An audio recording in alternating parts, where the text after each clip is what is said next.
Well, good morning. We have worked very hard over the last 4 years to overcome a lot of obstacles that the federal government has put in our way across a wide variety of issues.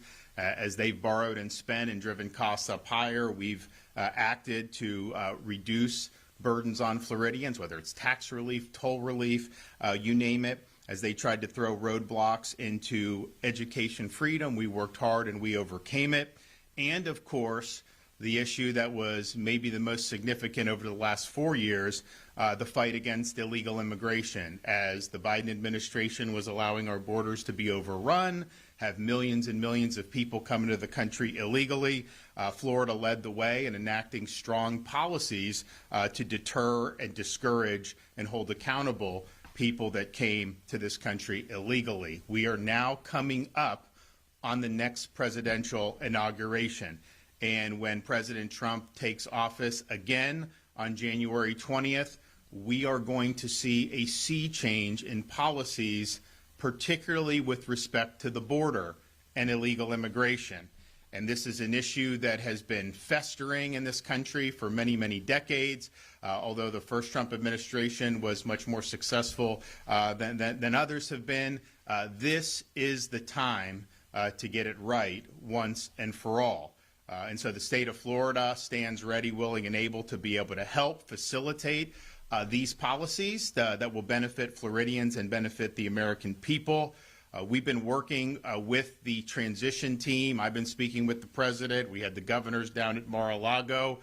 There's going to be some ambitious policy changes that are going to be instituted on day one, particularly with respect to illegal immigration and major executive orders that are going to unwind the bad policies of the Biden administration, but then also provide a level of empowerment for states and local governments to help facilitate the policies against illegal immigration. And so the question for the state of Florida is, we're not a sanctuary state. We banned sanctuary cities my first year as governor, but we have a responsibility to be in this fight.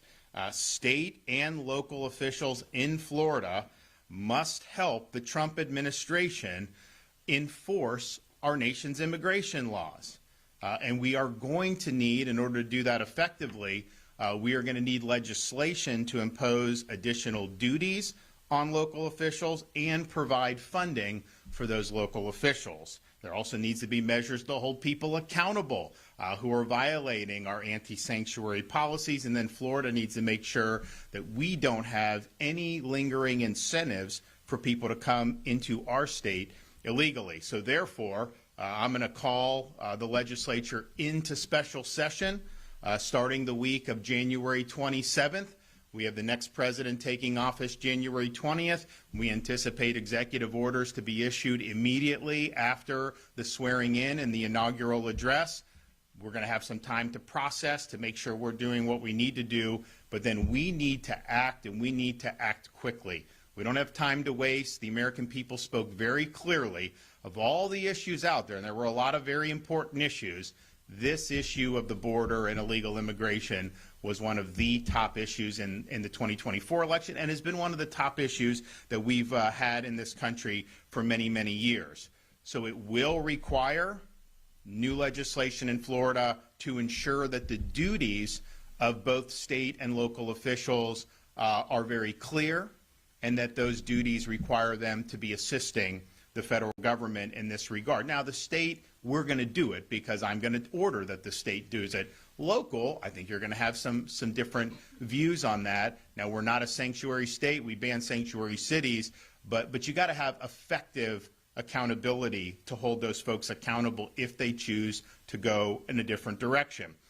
It will also require some funding. Not a lot of funding, but I have a lot of sheriffs out there that are chomping at the bit. They want to be able to help, and they just need a little bit of funding. So we have responsibility to provide that funding, and we're going to be calling upon the legislature to do that. And just think about it. This will help with the overall public safety. Yes, enforcing immigration law in and of itself is important, but if you think back to the hurricanes we just had, they had looters in Pinellas County. I think there was like 45 of them that were arrested over a period of time. And I think 40 of them were in this country illegally. And I'm just thinking to myself, how the hell is this happening here on the head of a natural disaster. You got people that come here without authorization and they go out and try to loot the place. Give me a break. Those people need to be sent back immediately.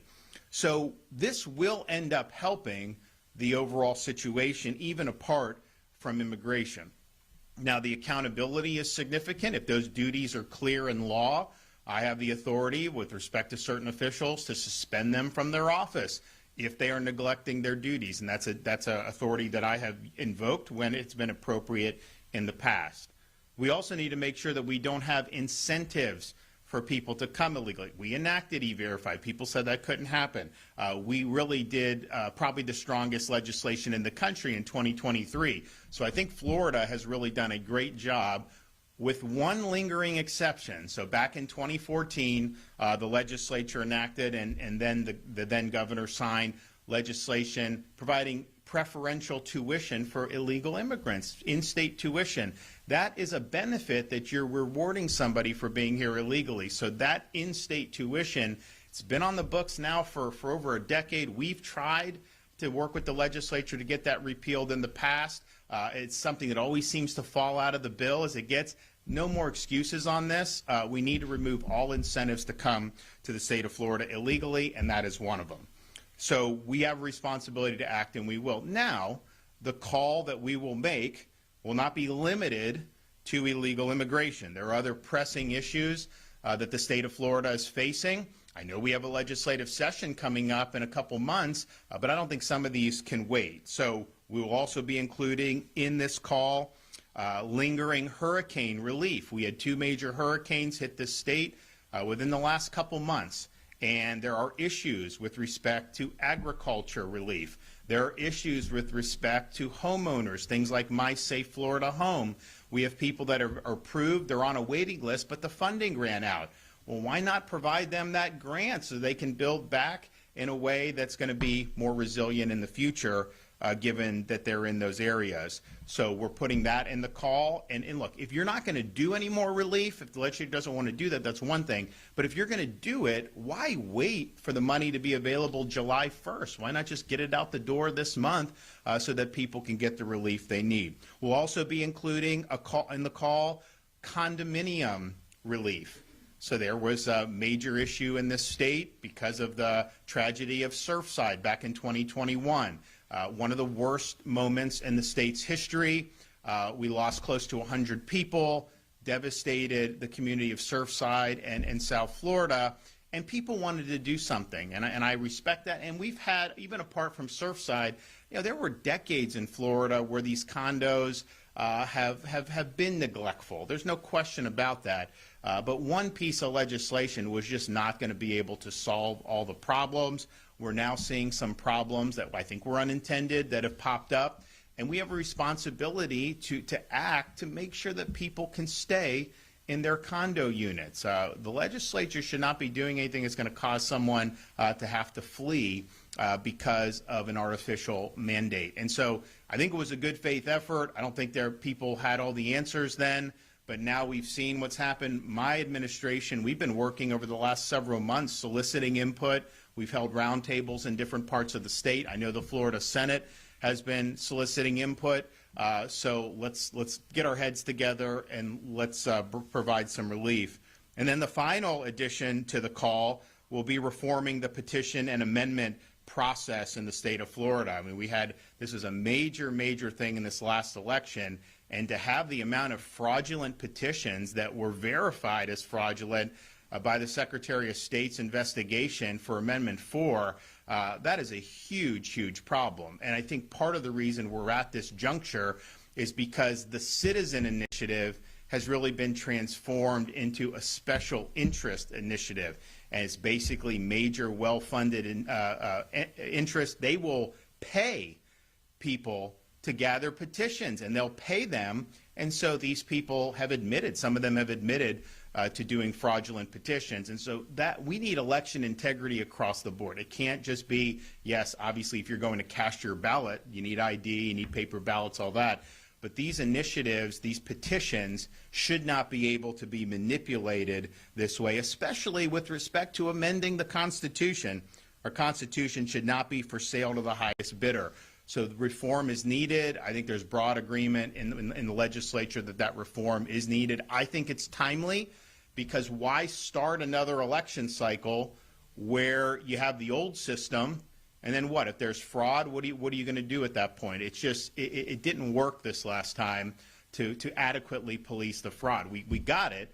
And I think people will be held accountable. I know some have been. I think there'll probably be more prosecutions. But let's just get it right now so we don't have to worry about this going forward. So I look forward to being able to work with the legislature to deliver these really significant issues on behalf of the people of Florida. But we don't have the ability to just sit around and wait with a new president taking office, with these new policy changes that are coming. We've got to get ahead of it. We've got to make sure that we're there as a willing partner with the Trump administration to be able to accomplish what the voters sent President Trump to accomplish. With that, take some questions. Yes? Talk about the timeline more on why is it important to have this done the last week of January instead of wait until the first week of March? Because the policies are going to go into effect the week of the inauguration. And so you can have, and it's not just the first week of March. I mean, some of this stuff wouldn't take effect potentially later if you do it in regular session. That's typically the process. So why would we want to twiddle our thumbs when we know that this is a major initiative? This is probably the most significant initiative, domestic initiative, that the new administration is going to do. So we need to be ready. And everybody who's in law enforcement, state and local, they need to know you have responsibilities to help facilitate this important interest for our country. We'll provide you funding for it, but you got to be on the team here, and I think you need to do that on day one. What kind of options are you looking for condo reform? I know that was kind of a sticking point between the chambers. They didn't want to go too far. So what is the agreement that you're kind of coming up with? So here's first of all, I don't think there is an agreement between the chambers, because I think we in my office think something needs to be done. I don't know that the House is there. I think the Senate may be somewhere in between. But what I would say is this: we have a lot of members in both the House and Senate that have constituents. And this is one of the things that the constituents are talking to them about. What role do we have in mandating certain things to be done from the state level? I mean, it's one thing to have transparency so that the condo owners know if there's something wrong with the building, they need to know that. I mean, I don't think very many people are going to, if they thought that the building was in danger of standing, that they would not want to do something about it. But I think this is bringing a lot more than that. And it's saying you should have done this repair, you should have done that repair, which may be true. But the question is, are we going to force these big assessments through legislation, which I think is what's happened. So I think that there just needs to be relief, and you got to be common sense about it, and just be honest that we didn't have all the answers when they did it the first time. Honestly, we still don't have all the answers, even with Surfside. But let's just make sure that we're not leading people to be forced out of their units. And so there's different things you can do with deadlines. You can have the locals take responsibility for ensuring some. There's a whole bunch of different things that have been put out there. But I know the Senate has worked to get some ideas. And I'm confident the legislature will be able to just listen to their constituents. I mean, this is not just it's not like this is something that I'm just coming up with. I mean, we're doing this because people have asked us to do it.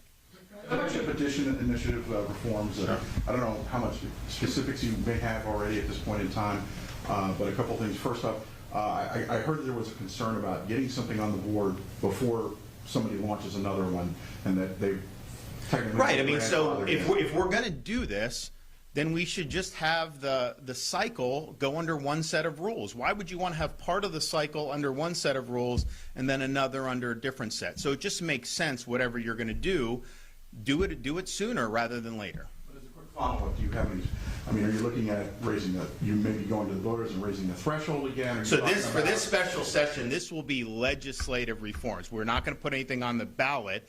There may be things that would be appropriate to do, but as you know, that's not going to happen until the fall of 2026. So that would not necessarily be time sensitive in a way to justify special session. So this is going to be legislative reform. So one thing we're going to do is we've worked very hard on verifying signatures and ID for absentee ballots.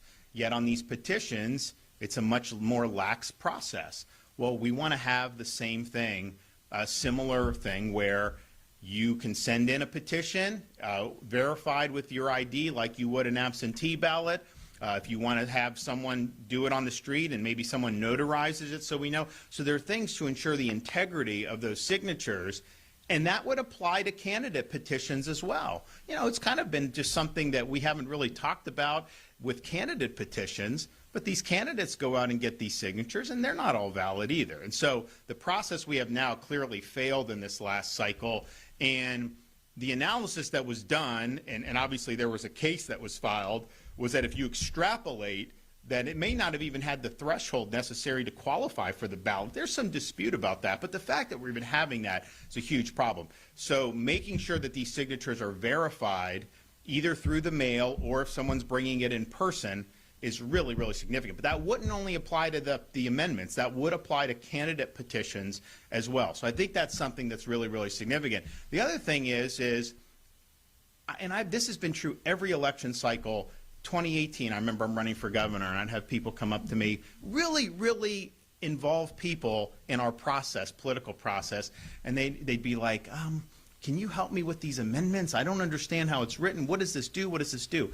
And I'm just thinking to myself, is that the way we really want to govern, where it's whoever can write the most clever language to try to get people to do one or the other? And we saw that on this most recent election. Some of the amendments were written in ways that people that were actually on a policy matter opposed to it, they thought somehow that it was good. And then, so you had to do all this. So from a financial impact statement perspective, how this impacts other rights, and having that so the voter has more information on the ballot, I think is something that would make a lot of sense. Also, the role of the Supreme Court in looking at these summaries, because, you know, the summary, and, you know, you read the summary on the marijuana one, and look, I mean, it's over, it failed, but that summary would not have told you about the liability protection that they got in the Constitution. And so you have the constitutional text, then you have the summary with the marijuana, and the reality is if you only read the summary, it did not give you the full impact of what that is. So I think there's a lot of things in that, but it'll all be legislative. There's not going to be any change to the Constitution proposed in a special session.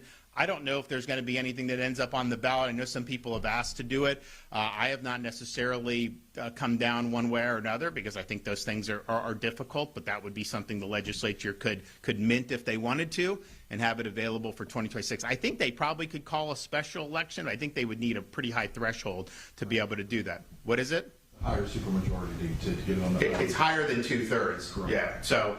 But honestly, if we really wanted to look, I think that if you're going to do these initiatives, it should be a standalone election because at least people know that's why they're going. I think what happens is people go to vote for president, they're going down, and they just kind of make a decision, does that sound good or not good? And there's not as much debate as there need to be. Now, there was more debate on these more recently just because the proponents spent almost $275 million between Amendments 3 and 4. That is a huge amount of money.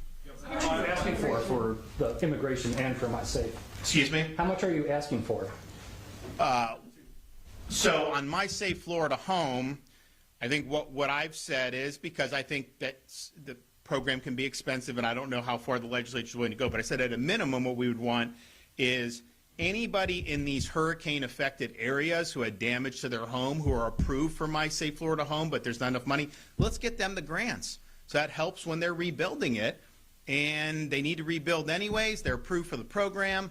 This will help keep them hopefully in better shape for next hurricane season if we can do it now. If we wait till July 1st, they're not going to be able to get anything done. That price tag on that is much more manageable than if you just funded the entire thing writ large. So I think we've calculated it. We think it's probably about, what, $100 million? Do I got any of my budget guys here? We think it's probably about $100 million to do the approved wait list folks who are in the Milton and Helene affected areas. And I think we should do that sooner rather than later. Look, if the legislature says they don't want to do that anymore, I mean, obviously, I think we should, but it doesn't make sense. If you think we should do it, then just get it done now so these folks get it. And then on the immigration, we We're still working on that. I don't think it's not going to break the bank. It's going to be relatively manageable. I mean, I think probably tens of millions of dollars. I don't know if we've put a price tag on it for sure, but it'll be something that's more than manageable with our current fiscal posture, and it will save money. If the Trump administration is successful, it will save us money on the back end, because if you go and look at some of who shows up in police stations and who's getting arrested, I mean, we do have a chunk of them that are in this country illegally. That's just the truth. And as far as the immigration enforcement, what do you want to see from local and state officials, and would that apply to schools, for instance? So what it will do is you have a responsibility to work with the federal government and help facilitate the policies. Now, we're going to have to see what the executive orders say exactly. Now, I've been briefed on it, spoken with the president, I've spoken to some of his key staff. My guys are in contact with some of their staff. So we'll tailor what we're doing to mirror what their policies are going to be. But clearly, at a minimum, I think if you look at things like this 287G program, that's typically been a local, like a sheriff can opt into it and then assist the feds. We're going to say, municipalities and counties are going to be a part of 287G. That's going to be a duty imposed by the state. We will, of course, fund it, because we can't do unfunded mandates, but people can count on participating in the 287G program. And I think what they're going to do with the Trump administration, I think this is going to be more robust application of 287G than we've probably seen. So that'll be good. It'll be something that I think will make a meaningful difference. Now, when we did the sanctuary city ban my first year as governor, it was fine. And but what happened is when Biden came in, he made the whole country a sanctuary country. So like, you didn't need to be a sanctuary city, right? They weren't deporting anybody, or very few, compared to what even Obama did way more deportations than what Biden did. So the issue kind of lost a little bit. But now that you have the Trump administration, you are going to see some of these, I think, blue cities around the country are going to absolutely fight. I think California, even though they have massive wildfires and have been huge devastation, they actually brought a special session to fund opposition to Trump's immigration policies. I think they did like $50 million to say that cities can push back. Because in Florida, we're going to be the opposite. You're not going to push back. The federal government has the responsibility to do this, and in order for them to be successful, I do think it's going to require cooperation from state and local. I don't need legislation for the state. I'm just going to tell them to do it. Some of the funding we may need, but honestly, I don't even know that we need that much funding from the state. And the locals are going to need some funding, and I do think they're going to need some legislative prescription. Two things. On the in-state tuition, if I heard you correctly, did you say you wanted that to end immediately? The Senate president was talking about perhaps phasing that out. And then the immigration enforcement money, would any of that go to extra detention centers, that sort of thing? Sure. So, and again, this is going to be something that we're going to work with the administration on. What facilities are they going to use for detention? I mean, for example, we work with the Coast Guard to stop the boats, right? And if you stop the boat in the water, they're allowed to just be turned back to Haiti or wherever they're coming from. But if they make it ashore, then all of a sudden it's just this elaborate process. So why not just have something detained, do it, and do it very quickly? I think the feds will probably be leading on that. I think they'll probably use their resources, would be my guess. But if there's things that we can do to be helpful on that, we want to be helpful on that for sure. Do you envision, when it comes to immigration, utilizing the Florida National Guard or Florida State Guard to kind of support in-state missions? It could. It depends on the demand signal. I'm very confident that we would have very positive results from both the National Guard and the State Guard. You remember when I proposed re-upping the State Guard, because it wasn't like we just created this. We used to have a State Guard in the state of Florida. So we wanted to reconstitute it, and how that was characterized was a total joke, acting like this is going to be some type of threat to the state. These guys have gone out. I mean, when Helene hit, we had a lot of resources staged in Florida. Fortunately, we did not need to do massive search and rescue compared to what a lot of people thought would need to be done. And so 24 hours into it, 36 hours into it, we had resources. Then you had Western North Carolina. You had parts of Georgia. So we sent to Western North Carolina. So you actually had the Florida State Guard effectuating rescues in Western North Carolina in ways that were really, really impactful. They did a whole bunch of stuff in Milton as well. So these guys have done really, really good. It's been a great asset for the state of Florida, and we will use either as appropriate. We also, of course, have Highway Patrol. We have Florida Department of Law Enforcement. We have, Fish and Wildlife. You know, when you have people coming, we're a little unique because people are coming by boat. The ones that come across the border come in usually through vehicles, and then Biden flew them in and wouldn't tell us about it. That did happen from time to time as well. So we know that that's going to stop going forward. So I think we've got a lot of tools at our disposal. The key is, though, we've been told when over Biden, states, you can't enforce immigration. It's a federal responsibility because we've tried to do things in Florida. We did an anti-smuggling bill to say if you're bringing people across the border, you can be held accountable in Florida. And we lost in court because they said this is the exclusive province of the federal government. Okay, well, so what? They have an exclusive province to ignore the law? It's ridiculous. But now you have the federal government saying we're going to enforce the laws on the books. So it can't be the case that that somehow you're not allowed to help enforce the law against the wishes of the federal government when they're not enforcing law. But then when they actually want to enforce the law, states and localities can somehow nullify federal law by being a sanctuary state or sanctuary city. There's no way that doesn't work. So in order to make this work and ensure the laws are upheld, you got to be willing to work constructively with the federal government. We obviously believe in the policy, and we believe that the last 4 years have been bad with respect to the people that have been let into the country. But even if we didn't believe that, if it is the federal government's responsibility and this is an important national policy, I don't see any way that states and localities should be allowed to throw a wrench into that. You need to be there. You need to be facilitating. Representative Mills told one of my colleagues this morning that he had an excellent call with you and your team yesterday related to several issues that are important to you, including immigration. I don't know if you saw, he kind of said on Saturday that he's interested in running for the Rubio seat, regardless of who you appoint. Just wonder if you could say anything about that. Well, we're going to make an appointment in very soon. We have, up until January 20th, where we will not have a vacancy. I anticipate a vacancy occurring on the afternoon of the 20th or no later than the 21st. So we'll have somebody ready to go on that. Look, people are free to do what they want. I think, generally speaking, if somebody is appointed and does a good job, I don't think that they're going to be somebody that you're going to be able to successfully challenge in a Republican primary. And so people are free to do what they want, but I don't think that would be something that would be the case. And I'm sure if he happened to be appointed, I don't think he would want necessarily someone doing it. But that's fine. So we've talked to a lot of good people. We've got a lot of I think credible candidates and some good candidates. Now, Corey, one of the things we did discuss, he's a member of the House. And, you kind of remember election night, Republicans were giddy. You see Trump win in these swing states. Then kind of the dust settles, and you're like, we lost seats in the U.S. House. How the heck did that happen?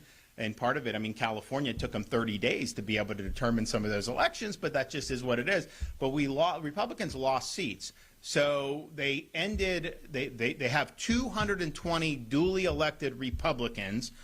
We have Florida 1 is vacant, so they started the Congress with 219. On January 20th, you're going to have 217 to 215.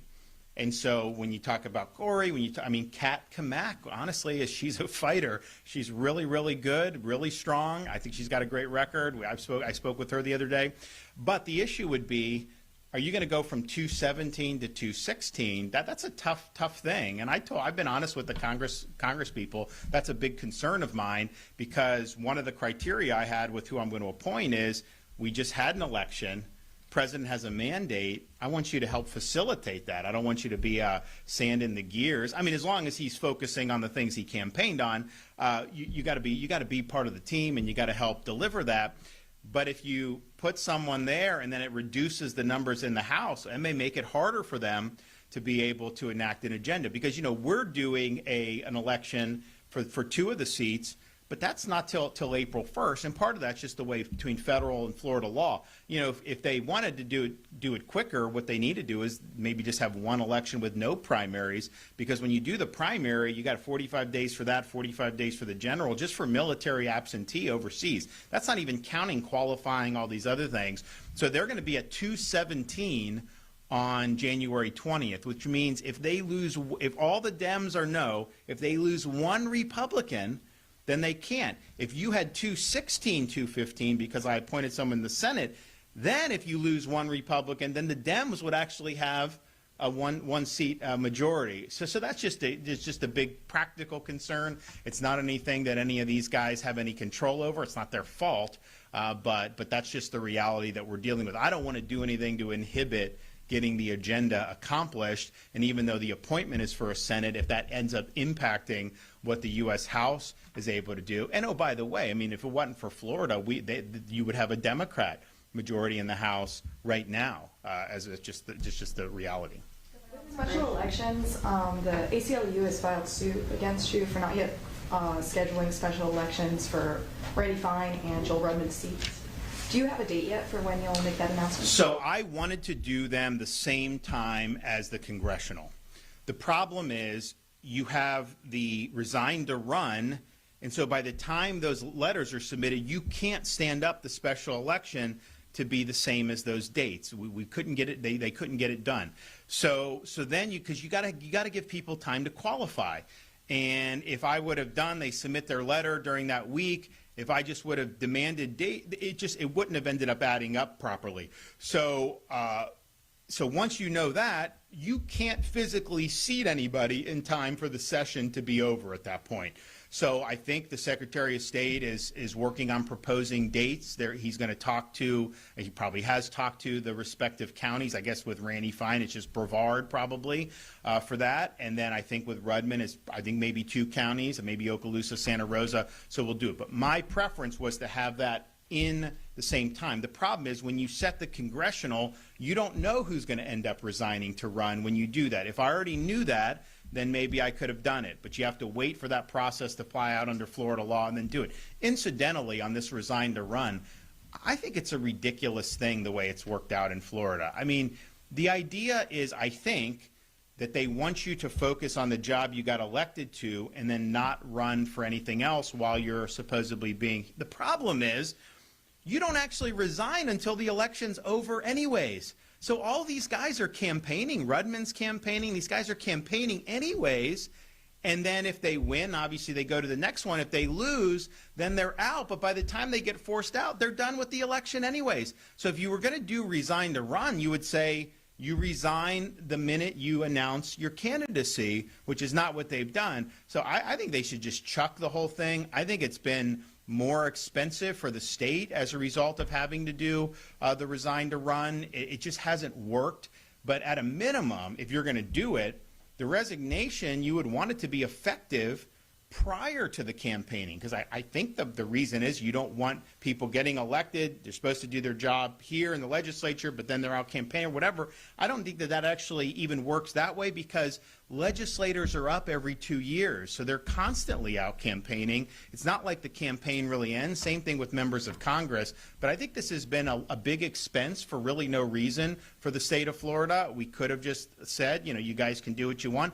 And look, I mean, it may have triggered special elections if they're successful, and I get that. But to force these special elections is ridiculous. But I would have preferred to do them the same dates. Physically, you can't do it when you're dealing with resign to run, because I wouldn't have been able to have enough time to qualify. So then the question is, do you try to jam it in a couple weeks later? The session's going to be over at that point. So we've said, give us the dates that you want. I know Court is going to recommend some stuff, and we'll do it. But my preference would have been to do it the same time. It just, resign to run doesn't work that way. And with immigration, immigrants make up a major source of the workforce for industries like hospitality and tourism. Well, excuse me though. You said immigrants make up. Yes, we have legal immigrants in Florida. So you can't conflate illegal immigrants with people who are here legally. Now, I've also said we've got some big problems with some of the legal immigration programs that we have. I mean, we've seen this H-1B program, how companies will bring in H-1B, the Americans train the H-1B, and then they fire the Americans and hire the H-1B. How would that even remotely be acceptable? You have chain migration, which is not merit-based and is bringing in more distant relatives. Not what you want. So there's a whole host of issues there that need major reform. But from an immigration enforcement perspective, I mean, if somebody is here on like an H-2A visa, they are working in the state of Florida legally. And when we did E-Verify, people would say, we had E-Verify enacted, they'd say, hey, there's a busload of farm workers. I saw them on I-4.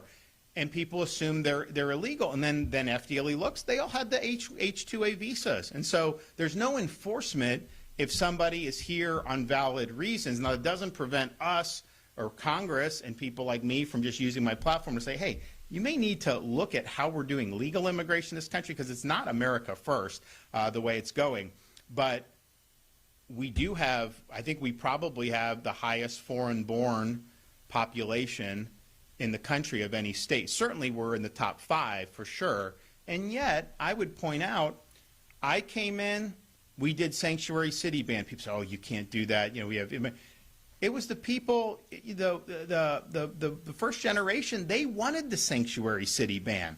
When we did the legal transports to things like Martha's Vineyard, people said, oh, the Venezuelans in Miami aren't going to like that, because I guess a lot of the people that got transported to Venezuela. I go down there, these guys are high-fiving me because they think Maduro's sending undesirables to the country. So this whole idea that somehow people that are first generation do not want to see immigration enforcement, that is totally not the case. And just look at the election results in Miami-Dade County. We were, 8 years ago? We had Hillary winning by 30 points. I carried it by double digits 2 years ago. Donald Trump carried it by double digits, and we both ran strong on immigration. So don't conflate the two. Immigration enforcement is focusing on illegal aliens that are in the country, in our state.